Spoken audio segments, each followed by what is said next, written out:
اعوذ باللہ من الشیطان الرجیم بسم اللہ الرحمن الرحیم رب اشرح لی صدری ویسر لی امری واحلل عقدۃ من لسانی یفقہوا قولی۔ قصص الانبیاء، حضرت آدم علیہ السلام۔ حضرت آدم علیہ السلام اور حوا علیہ السلام دخول جنت سے خروج تک۔ ارشاد باری تعالی ہے، اور ہم نے آدم سے کہا کہ تم اور تمہاری بیوی بہشت میں رہو سہو اور جہاں سے چاہو اور جو چاہو نوش جان کرو، مگر اس درخت کے پاس نہ جانا ورنہ گناہ گار ہو جاؤ گے۔ تو شیطان دونوں کو بہکانے لگا کہ ان کی ستر کی چیزیں شرمگاہیں جو ان سے پوشیدہ تھیں کھول دے، اور کہنے لگا کہ تم کو تمہارے پروردگار نے اس درخت سے صرف اس لیے منع کیا ہے کہ تم فرشتے نہ بن جاؤ یا ہمیشہ جیتے نہ رہو، اور ان سے قسم کھا کر کہا کہ میں تو تمہارا خیر خواہ ہوں۔ غرض مردود نے دھوکہ دے کر ان کو معصیت کی طرف کھینچ ہی لیا۔ جب انہوں نے اس درخت کے پھل کو کھا لیا تو ان کی ستر کی چیزیں کھل گئیں اور وہ بہشت کے درختوں کے پتے توڑ توڑ کر اپنے اوپر چپکانے ستر چھپانے لگے۔ تب ان کے پروردگار نے ان کو پکارا کہ کیا میں نے تم کو اس درخت کے پاس جانے سے منع نہیں کیا تھا اور جتا نہیں دیا تھا کہ شیطان تمہارا کھلا دشمن ہے؟ دونوں عرض کرنے لگے کہ پروردگار، ہم نے اپنی جانوں پر ظلم کیا، اور اگر تو ہمیں نہیں بخشے گا اور ہم پر رحم نہیں کرے گا تو ہم تباہ ہو جائیں گے۔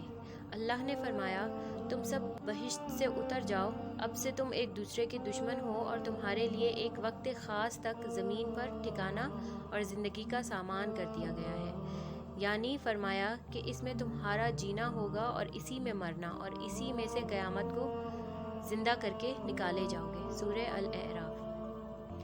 مزید ارشاد باری تعالی ہے، اور ہم نے کہا کہ اے آدم، تم اور تمہاری بیوی بہشت میں رہو اور جہاں سے چاہو بے روک ٹوک کھاؤ پیو، لیکن اس درخت کے پاس نہ جانا ورنہ تم ظالموں میں داخل ہو جاؤ گے۔ سورہ بقرہ۔ جنت میں جس درخت کے قریب جانے سے روکا گیا تھا اس کے متعلق اللہ تعالی نے فرمایا، اس درخت کے قریب نہ جانا۔ یہ درخت کون سا تھا؟ اس کے بارے میں مفسرین کی مختلف آراء ہیں۔ بعض علماء کے نزدیک وہ انگور کی بیل تھی، یہود کی رائے میں وہ گندم تھی۔ وہب بن منبہ رحمۃ اللہ علیہ نے فرمایا، اس کا دانہ مکھن سے نرم اور شہد سے زیادہ میٹھا تھا۔ ابو مالک رحمۃ اللہ علیہ نے فرمایا، وہ کھجور کا درخت تھا۔ مجاہد رحمۃ اللہ علیہ کی رائے ہے کہ وہ انجیر کا درخت تھا۔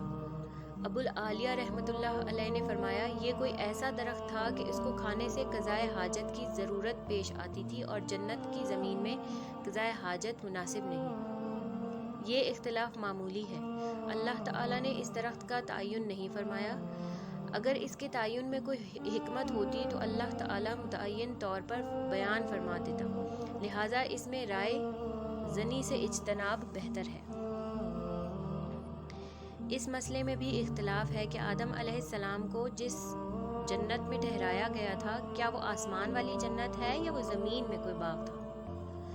اکثر علماء کی رائے یہ ہے کہ یہ جنت آسمان میں ہے اور اس کا نام جنت الماوی ہے یا جنت الخلد ہے۔ قرآن مجید کی آیات اور احادیث نبویہ کے الفاظ کا ظاہری مفہوم اس کی تائید کرتا ہے، جیسے ارشاد ہے، ہم نے کہا اے آدم، تو اور تیری بیوی جنت میں رہو۔ سورہ بقرہ۔ اس آیت میں الجنہ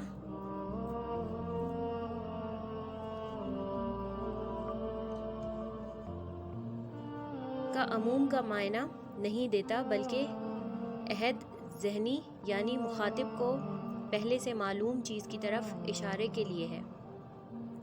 اس صورت میں اس سے مراد وہی جنت ہو سکتی ہے جو شریعت نے بتائی ہے، یعنی جنت الماوی۔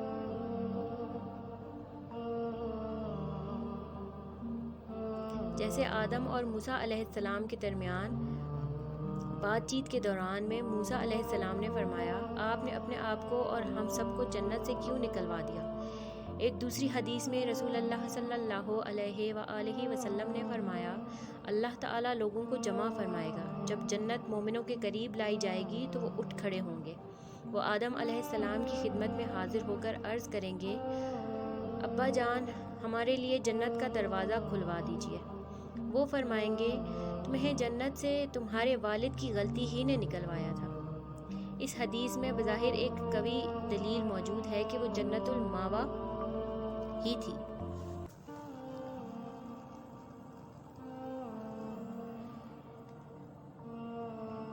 جس سے آدم علیہ السلام کو نکالا گیا۔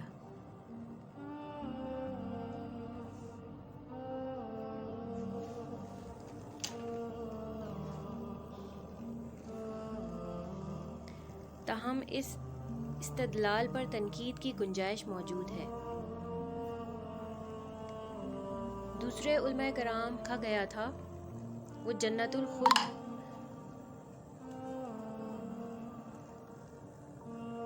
دوسرے علماء کرام فرماتے ہیں کہ جس جنت میں آدم علیہ السلام کو رکھا گیا تھا وہ جنت الخلد ہمیشہ کی زندگی والی جنت نہیں تھی، کیونکہ انہیں ایک درخت کا پھل کھانے سے باز رہنے کا مکلف کیا گیا تھا۔ وہ اس جنت میں سوتے بھی تھے اور اس سے نکال بھی دیے گئے۔ نیز اس جنت میں ان کے پاس ابلیس آیا۔ ان امور سے معلوم ہوتا ہے کہ وہ جنت الماوا نہیں تھی۔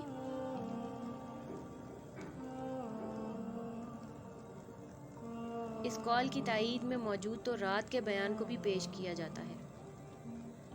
خلاصہ کلام یہ ہے کہ وہ جنت جس میں آدم و حوا علیہ السلام رہے، اس کے بارے میں دو آرا ہے۔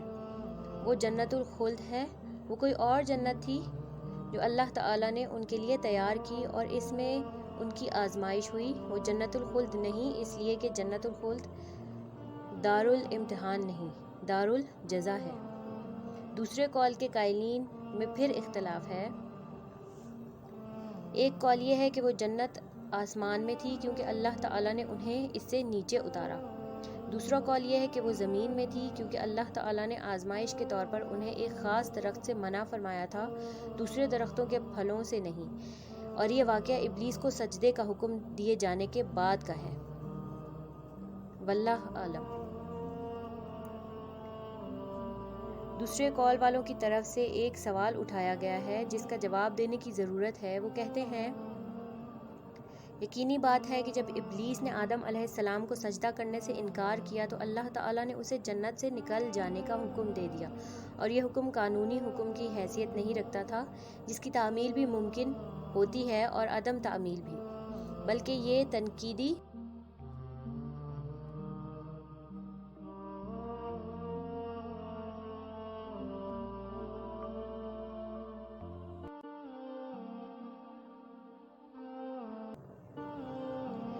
جس کی عدم تعمیل اور اس سے سرتابی ممکن نہیں۔ اس لیے فرمایا، نکل جا یہاں سے ذلیل و خوار ہو کر، سورہ اعراف۔ اور اللہ تعالیٰ نے فرمایا، اس سے اتر جا، تجھے کوئی حق نہیں کہ اس میں رہ کر تکبر کرے، سورہ اعراف۔ اور اللہ تعالیٰ نے فرمایا، سو اس سے نکل جا کیونکہ تو مردود ہے۔ ان آیات میں منہا یعنی کہ اس سے مراد جنت یا آسمان یا درجہ ہے، جو مطلب بھی لیا جائے، بہرحال وہ اس جگہ میں موجود نہیں رہ سکتا جس سے نکال دیا گیا اور دور کر دیا گیا ہے۔ وہ نہ وہاں رہ سکتا ہے نہ اس کا وہاں سے گزر ہو سکتا ہے۔ وہ یہ بھی کہتے ہیں، قرآن مجید کی آیات کا ظاہر مفہوم یہ ہے کہ ابلیس نے آدم علیہ السلام کے دل میں وسوسہ ڈالا اور انہیں مخاطب کر کے کہا، بھلا میں تم کو ایسا درخت بتاؤں جو ہمیشہ کی زندگی کا ثمرہ دے اور ایسی بادشاہت کہ کبھی زائل نہ ہو، سورہ طٰہٰ۔ اور کہا، تم کو تمہارے پروردگار نے اس درخت سے صرف اس لیے منع کیا ہے کہ تم فرشتے نہ بن جاؤ یا ہمیشہ جیتے نہ رہو۔ اور ان سے قسم کھا کر کہا کہ میں تو تمہارا خیر خواہ ہوں۔ غرض مردود نے دھوکہ دے کر ان کو معصیت کی طرف کھینچ ہی لیا، سورہ اعراف۔ ان آیات سے معلوم ہوتا ہے کہ وہ ان کی جنت میں ان کے ساتھ موجود تھا۔ اس کا جواب یہ دیا گیا ہے کہ عین ممکن ہے وہ جنت میں سے گزرتے ہوئے ان سے ملا ہو، اس کے لیے ضروری نہیں کہ وہ بھی جنت میں ٹھہرا ہو۔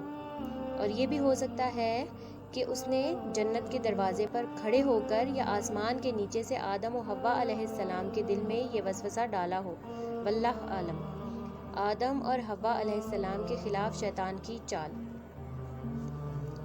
شیطان نے حضرت آدم علیہ السلام سے دشمنی کا عملی مظاہرہ کرتے ہوئے انہیں جنت سے نکلوا دیا، نہایت مکر سے انہیں گمراہ کیا اور اپنے رب کی نافرمانی پر آمادہ کیا، جس کی سزا میں آدم علیہ السلام کو جنت اور اس کی نعمتوں سے محروم اور دکھوں کی جگہ زمین میں آباد ہونا پڑا۔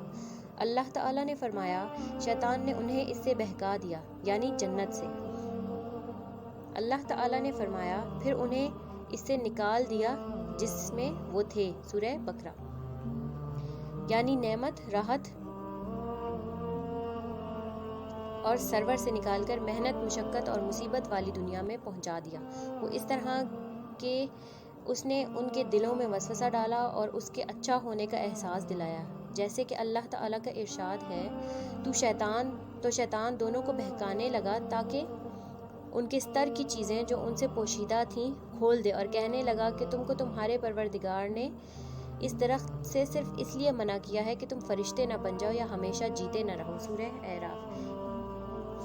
یعنی اس نے کہا، اللہ تعالیٰ نے تمہیں اس سے صرف اس لیے منع کیا ہے کہ تم فرشتے نہ بن جاؤ یا ہمیشہ رہنے والے نہ بن جاؤ، یعنی اگر تم اسے کھا لو گے تو ایسے بن جاؤ گے، اور انہیں یقین دلانے کے لیے قسمیں کھائیں، جیسا کہ ارشاد باری تعالیٰ ہے، اس نے انہیں قسمیں کھا کر کہا، میں یقیناً تمہارا خیر خواہ ہوں، سورہ اعراف۔ ایک اور آیت میں ارشاد باری تعالیٰ ہے، تو شیطان نے اس کے دل میں وسوسہ ڈالا اور کہا کہ آدم، بھلا میں تم کو ایسا درخت بتاؤں جو ہمیشہ کی زندگی کا ثمرہ دے اور ایسی بادشاہت کہ کبھی زائل نہ ہو، سورہ طٰہٰ۔ یہ جو اس نے کہا، میں آپ کو ایسا درخت بتاؤں گا جس کو کھانے کے نتیجے میں آپ ان موجودہ نعمتوں میں ہمیشہ رہنے کے مستحق ہو جائیں گے، اور آپ کو ایسی حکومت حاصل ہو جائے گی جو کبھی تباہ نہ ہوگی اور نہ ختم ہوگی۔ یہ بات محض دھوکے، فریب اور جھوٹ پر مبنی تھی۔ ممکن ہے یہ وہی درخت ہو جس کا ذکر حضرت ابو ہریرہ رضی اللہ تعالی عنہ کی اس حدیث میں ہے۔ رسول اللہ صلی اللہ علیہ وآلہ وسلم نے فرمایا، جنت میں ایک درخت ہے جس کے سائے میں ایک سوار 100 سال تک چلتا رہے تو اسے طے نہ کر سکے۔ فرمان الہی ہے، پس مردود نے دھوکہ دے کر ان کو معصیت کی طرف کھینچ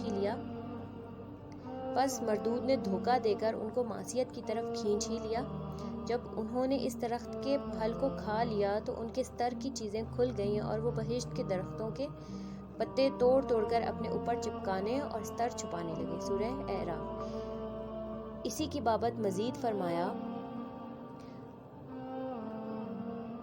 سو دونوں نے اس درخت کا پھل کھا لیا تو ان پر ان کی شرمگاہیں ظاہر ہو گئیں اور وہ اپنے بدنوں پر بہشت کے پتے چپکانے لگے، سورہ طٰہٰ۔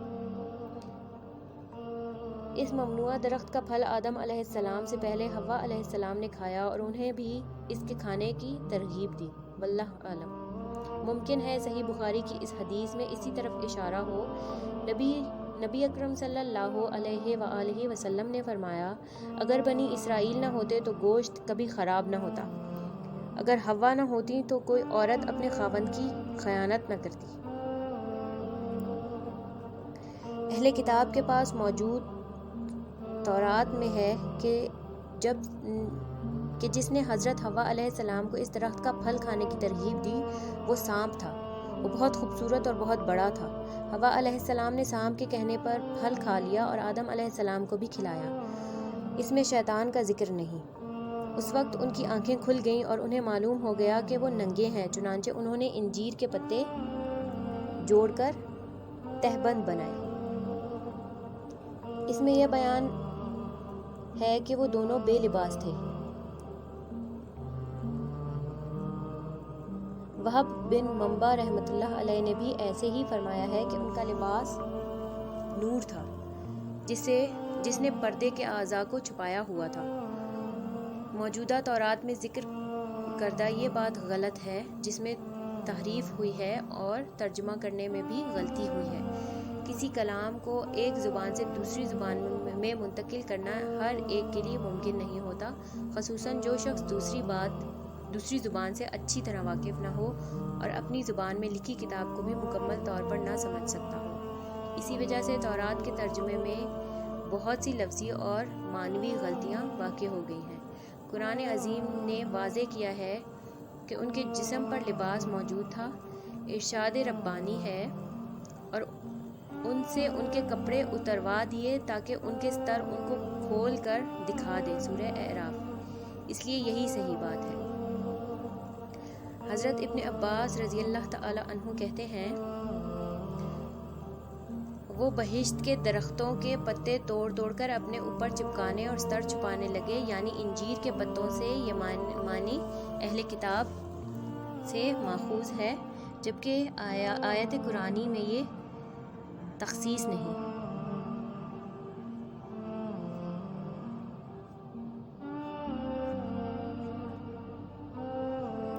حضرت آدم علیہ السلام کا جنت سے خروج۔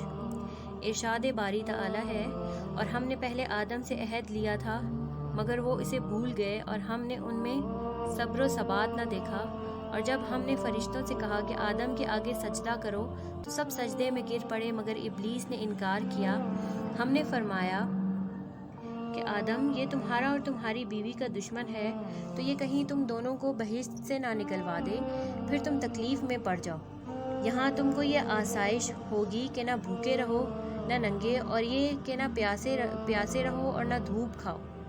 تو شیطان نے ان کے دل میں وسوسہ ڈالا اور کہا کہ آدم، بھلا میں تم کو ایسا درخت بتاؤں جو ہمیشہ کی زندگی کا ثمرہ دے اور ایسی بادشاہت کہ کبھی زائل نہ ہو۔ سو دونوں نے اس درخت کا پھل کھا لیا تو ان پر ان کی شرمگاہیں ظاہر ہو گئیں، اور وہ اپنے بدنوں میں پر بہشت کے پتے چپکانے لگے، اور آدم نے اپنے پروردگار کے حکم کے خلاف کیا تو وہ اپنے مطلوب سے بے راہ ہو گئے۔ پھر ان کے پروردگار نے ان کو نوازا تو ان پر مہربانی سے توجہ فرمائی اور سیدھی راہ بتائی۔ فرمایا کہ تم دونوں یہاں سے اکٹھے نیچے اتر جاؤ، تم میں سے بعض کے دشمن ہوں گے، پھر اگر میری طرف سے تمہارے پاس ہدایت آئے تو جو شخص میری ہدایت کی پیروی کرے گا وہ نہ گمراہ ہوگا اور نہ تکلیف میں پڑے گا، اور جو میری نصیحت سے منہ پھیرے گا اس کی زندگی تنگ ہو جائے گی، اور قیامت کو ہم اسے اندھا کر کے اٹھائیں گے۔ وہ کہے گا کہ میرے پروردگار، تو نے مجھے اندھا کر کے کیوں اٹھایا؟ میں تو دیکھتا بھالتا تھا۔ اللہ تعالیٰ فرمائے گا کہ ایسا ہی چاہیے تھا، تیرے پاس ہماری آیتیں آئیں تو نے ان کو بھلا دیا، اسی طرح آج تجھے بھلا دیا جائے گا۔ سورہ طٰہٰ۔ دوسرے مقام پر اللہ تعالیٰ نے یوں فرمایا، تم سب بہشت سے اتر جاؤ، اب سے تم ایک دوسرے کے دشمن ہو اور تمہارے لیے ایک وقت خاص تک زمین پر ٹھکانہ اور زندگی کا سامان کر دیا گیا ہے۔ سورہ اعراف۔ یہ ارشاد آدم، حوا علیہ السلام اور ابلیس کو مخاطب کر کے فرمایا گیا۔ ایک قول کے مطابق سانپ بھی اس میں شامل تھا۔ انہیں حکم دے دیا گیا کہ جنت سے نکل جائیں، جبکہ وہ ایک دوسرے کے دشمن اور مخالف رہیں گے۔ اس واقعے میں سانپ کے ذکر کی تائید میں وہ حدیث پیش کی جا سکتی ہے کہ رسول اللہ صلی اللہ علیہ وآلہ وسلم نے فرمایا، جب سے ان سانپوں سے ہماری جنگ شروع ہوئی ہے ہم نے ان سے کبھی صلح نہیں کی، اور جس نے ڈر کی وجہ سے کوئی سانپ چھوڑ دیا وہ ہم میں سے نہیں۔ سورہ طٰہٰ میں انہی کی بابت فرمایا، تم دونوں یہاں سے اکٹھے نیچے اتر جاؤ، تم میں سے بعض کے دشمن ہوں گے۔ سورہ طٰہٰ۔ دونوں سے مراد آدم علیہ السلام اور ابلیس ہیں۔ حوا علیہ السلام آدم علیہ السلام کی تابع ہو کر اور سانپ شیطان کے تابع ہو کر اس حکم کے مخاطب ہیں۔ علماء کرام کا اسی مسئلے میں بھی اختلاف ہے کہ آدم علیہ السلام جنت میں کتنا عرصہ رہے۔ حضرت ابو ہریرہ رضی اللہ تعالی عنہ بیان فرماتے ہیں کہ نبی کریم صلی اللہ علیہ وآلہ وسلم نے فرمایا، آدم علیہ السلام کو جمعے کے دن پیدا کیا گیا اور اسی دن انہیں جنت میں داخل کیا گیا اور اسی دن نکالا گیا۔ اگر مذکورہ بالا حدیث کا یہ مطلب لیا جائے کہ جس دن ان کو پیدا کیا گیا اسی دن انہیں نکالا گیا، اور یہ سمجھا جائے کہ جنت کے ایک دن سے مراد موجودہ دنوں جیسی مدت ہے، تو نتیجہ یہ ہوگا کہ وہ دنیا کے دن جیسے ایک دن کا کچھ حصہ ٹھہرے، لیکن یہ رائے محل نظر ہے۔ اگر یہ کہا جائے کہ ان کی تخلیق اور دن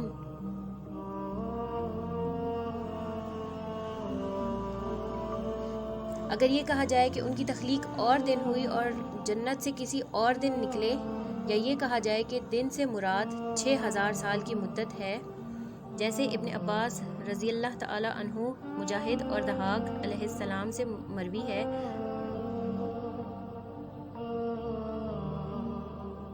اور ابن جریر رحمۃ اللہ علیہ نے اسی کو ترجیح دی ہے، تو اس کا نتیجہ یہ ہوگا کہ وہ جنت میں طویل عرصہ ٹھہرے۔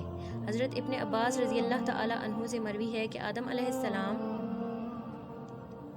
کو مکہ مکرمہ اور طائف کے درمیان وہنا نامی مقام پر اتارا گیا۔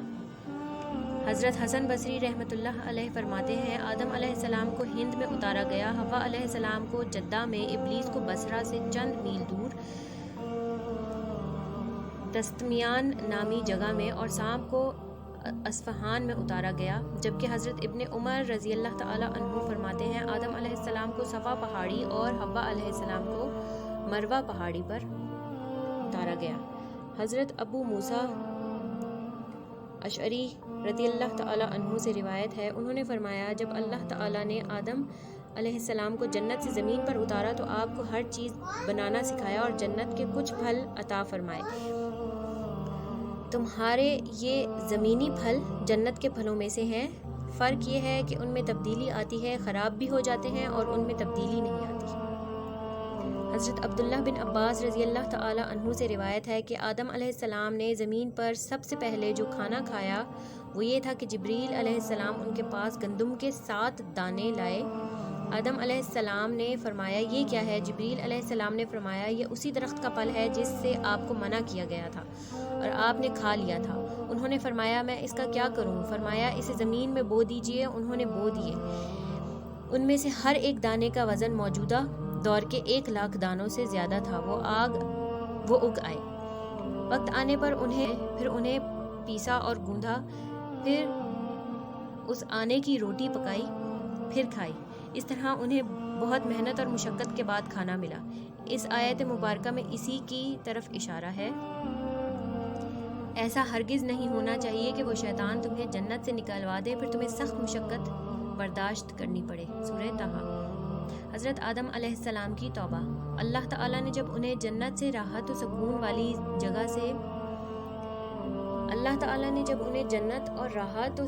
جگہ سے نکال کر مشقت اور محنت والی زندگی مہیا کی تو انہیں اپنی غلطی کا احساس ہوا اور وہ اللہ کی طرف متوجہ ہوئے، جس کا ذکر اللہ تعالیٰ نے قرآن مجید میں یوں فرمایا ہے۔ اللہ تعالیٰ کا ارشاد ہے، کیا میں نے تم کو اس درخت کے پاس جانے سے منع نہیں کیا تھا اور جتا نہیں دیا تھا کہ شیطان تمہارا کھلم کھلا دشمن ہے؟ دونوں عرض کرنے لگے کہ پروردگار ہم نے اپنی جانوں پر ظلم کیا، اور اگر تو ہمیں نہیں بخشے گا اور ہم پر رحم نہیں کرے گا تو ہم تباہ ہو جائیں گے۔ سورہ اعراف۔